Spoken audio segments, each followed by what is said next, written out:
প্ৰথমে সকলোকে নমস্কাৰ জনালো লগতে আদৰণি জনাইছো মোৰ চেনেলৰ অন্য এটা ভিডিঅ' মাজলৈ বন্ধু বান্ধৱীসকল আজি মই আপোনালোকলৈ লৈ আহিছো বিলাহী আচাৰ মই যিটো পদ্ধতিয়ে বিলাহী আচাৰখিনি বনালো ঠিক একেদৰে যদি আপোনালোকেও বনাই বহু দিনলৈ সংৰক্ষণ কৰি ৰাখিব পাৰিব আহকচোন আপোনালোকে প্ৰথমৰ পৰা শেষলৈকে চাওক মইনো কেনে ধৰণে বিলাহী আচাৰখিনি বনালো প্ৰথমতে বিলাহীখিনি খুব সুন্দৰকৈ ধুই ল'ব লাগিব যেহেতু বালি ধুলি লাগি থাকিব পাৰে তাৰ পাছতে এনে ধৰণে কটন কাপোৰ এখনে সুন্দৰকৈ মুছিও ল'ব লাগিব যেহেতু পানী থাকিলে কোনো আচাৰ বহু দিনলৈ ভাল হৈ নাথাকে সেয়েহে প্ৰথমতে বিলাহীখিনি সুন্দৰকৈ শুকুৱাই ল'ব নতুবা কটন কাপোৰেদি মই যি ধৰণে মুছিছো তেনে ধৰণে মুছি ল'ব পাৰে মই আজি যিটো ধৰণে বনাই আপোনালোকক দেখুৱাম এনে ধৰণে বনালে বিশেষ এটা ৰ'দত নিদিলেও হয় ৰ'দত নিদিয়াকো আপোনালোকে খাবলৈ ল'ব পাৰিব যে নহওক পানীখিনি সুন্দৰকৈ শুকুৱাই ল'লো এতিয়া মই এটা ধুনীয়া সাইজত কাটি ল'ম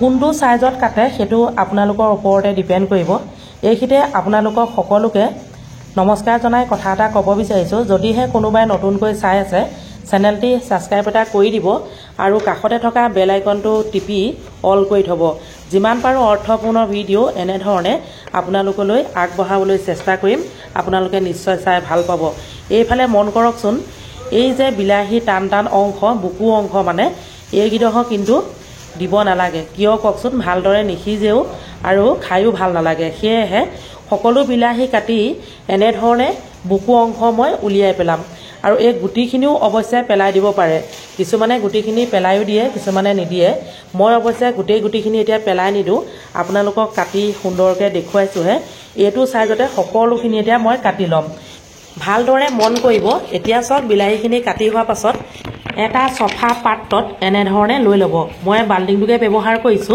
আপোনালোকে বেলেগ কিবা ল'ব পাৰে যেহেতু মই অলপ সৰহকৈ বনাইছো সেয়া আপোনালোকে দেখিছে বেলেগ পাত্ৰ নাই বাবে মই ইয়াতে অলপ জোখমতে নিমখ দি ধুনীয়াকৈ নিমখখিনি মিশ্ৰণ কৰিছো আৰু এটা বস্তু ইয়াতে এতিয়া মিশ্ৰণ কৰিম মই সেইটো কি বস্তু আপোনালোকে জানেনে এই আচকচোন হালধি জোখমতে অলপ হালধি নিমখ দি মানে কিমানখিনি ধৰক বিলাহী আপোনালোকে কাটি লৈছে বা মই ইয়াত 4 কিলো লৈছো আপোনালোকে কমকৈ ল'লে কমকৈ দিব মই যেহেতু 4 কিলো বিলাহী সেয়েহে সৰহকৈ দিছো দি পেলাই ইয়াত মই 1 ঘণ্টাৰ বাবে পানীটো উলাবৰ বাবে মানে এনে ধৰণে বাল্টিংটোতে থৈ দিম তাৰ পাছতে এতিয়া মই মছলা ৰেডি কৰিম এতিয়া অলপ গোটাই ল'লো জলকীয়া পৰিমাণটো বঢ়াই দিছো যেহেতু টেঙা বিলাহী আৰু জ্বলা হ'লে ভাল লাগিব আদা নহৰু কলা সৰিয়হ এয়া গোটা জিৰা আজৱাইন আৰু কালা জিৰা একেলগে থকা মানে মিক্স কৰি লৈছো এইখিনি হৈছে এয়া গোটা ধনিয়া এইফালে চফ এই গোটেইখিনি এতিয়া মই ইয়াতে মিক্স কৰি দিম অকমান গৰম কৰি লৈ মই পিছি ল'ম এই বাকি সকলোখিনি এতিয়া মই মিক্সি সহায়ত পিছি ল'ম আপোনালোকে খুন্দনা সহায়তো পিছি ল'ব পাৰে নহলে মিক্সি সহায়তো পিছি ল'ব পাৰে যেই নহওক সকলো মছলা দুভাগকে এতিয়া মই পিছি ল'ম এইখিনি গোটেইখিনি আপোনালোকক দেখুৱালোৱে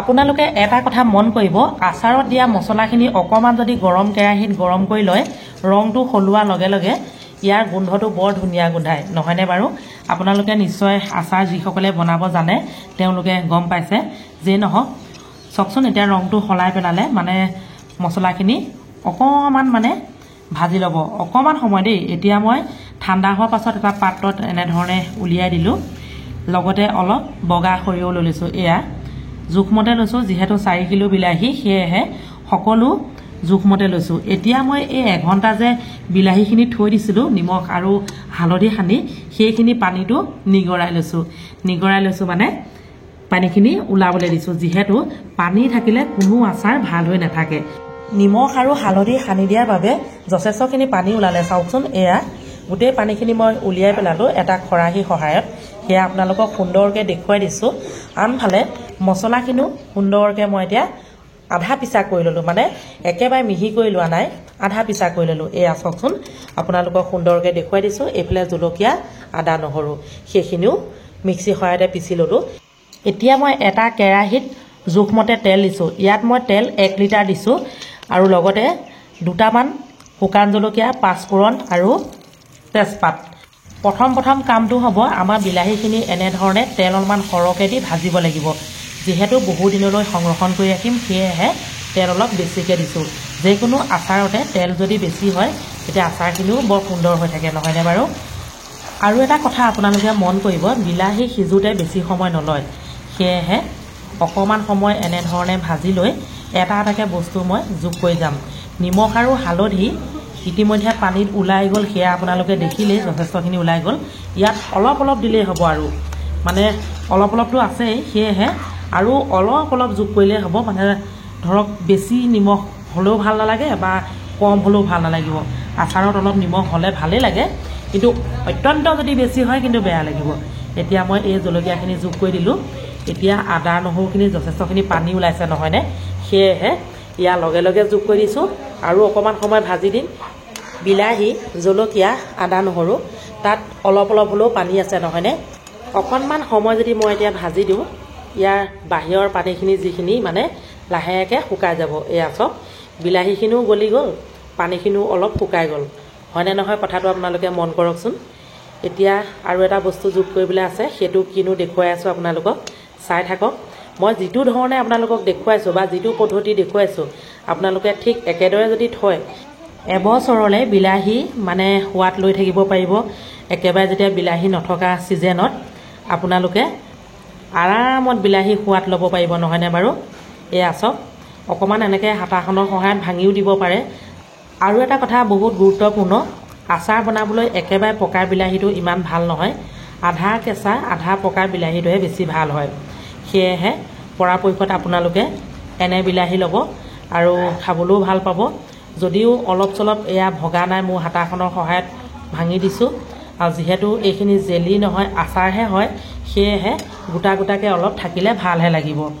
এয়া চব প্ৰায় সিজি উঠিলে ধুনীয়াকৈ মই হাতাখনৰ সহায়ত অকণমান ভাঙিও দিলোঁ। এতিয়া কি কৰিম জানেনে? দুটামান বস্তু যোগ কৰিবলৈ আছে। কি কি বাৰু আপোনালোকে কওকচোন, ধৰিব পাৰিছেনে কি কি বস্তু যোগ কৰিম? এয়া চব ধুনু ধুনুকৈ হৈ গ'ল, দেখিছেনে? এতিয়া মই যোগ কৰিম অলপ নিমখ। মানে আপোনালোকক কৈছিলোঁ যে অলপ নিমখ যোগ কৰিম মই। এইখিনিতে এটা কথা কওঁ, ইয়াত মানে যিমানখিনি বিলাহী আছে সকলো বিলাহীয়ে টেঙা। এতিয়া মই এই যে পিচি থৈছিলোঁ মছলাখিনি মিক্সিত, এয়া যোগ কৰি দিলোঁ। দেখিছেনে অলপ গোটা গোটা হৈ আছে। আচাৰত সদায় এনেধৰণে গোটা গোটা হৈ থাকিলেহে ভাল লাগে। আপোনালোকে মন কৰিব, বহুতে হয়তো জানেই আৰু মইতো 110 বিধ আচাৰ বনালোঁ, টোটেল থলুৱা আচাৰ বনাই বনাই সকলো ভিডিঅ' মই দি ৰাখিছোঁ। আজি ভাবিলোঁ আপোনালোকলৈ এনেধৰণে বিলাহী বহুত আনি থোৱা আছিলে, মানে 20 কেজিমান বিলাহী আনি থোৱা আছিলে। নাই বোলো অলপ আচাৰ বনাওঁ, লগতে আপোনালোকৰ লগতো শ্বেয়াৰ কৰোঁ। আৰু যেতিয়া বিলাহী নথকা ছিজনত মই বিলাহী আচাৰ খাই খাই মানে বিলাহী সোৱাদ ল'ম। এতিয়া মই 200 গ্ৰাম চেনি মিশ্ৰণ কৰিলোঁ। কিয় কৰিলোঁ কওকচোন? আৰু লগে লগে আৰু এটা বস্তু যোগ কৰিম, এয়া ক'লা নিমখ 2 চামুচ দিছোঁ, বেছি নাই দিয়া। চেনিখিনি দিয়া অৰ্থ এইটোৱে, আচাৰখিনি টেঙা, জ্বলা, মিঠা বহুত ধুনীয়া হ'ব আৰু বহু দিনলৈ বেয়া নহয়। চেনিৰ পৰিৱৰ্তে আপোনালোকে নেমু টেঙা অলপ দিব পাৰে, তেতেলী টেঙাও দিব পাৰে, নতুবা ভিনেগাৰ অলপ যোগ কৰি দিব পাৰে। এয়া চব এতিয়া এনেধৰণে মই কেৰাহীটোতে থৈ দিম ৰাতিটো যেতিয়া মই থৈ দিম, তেতিয়া সুন্দৰকৈ আচাৰখিনি ঠাণ্ডা হৈ যাব।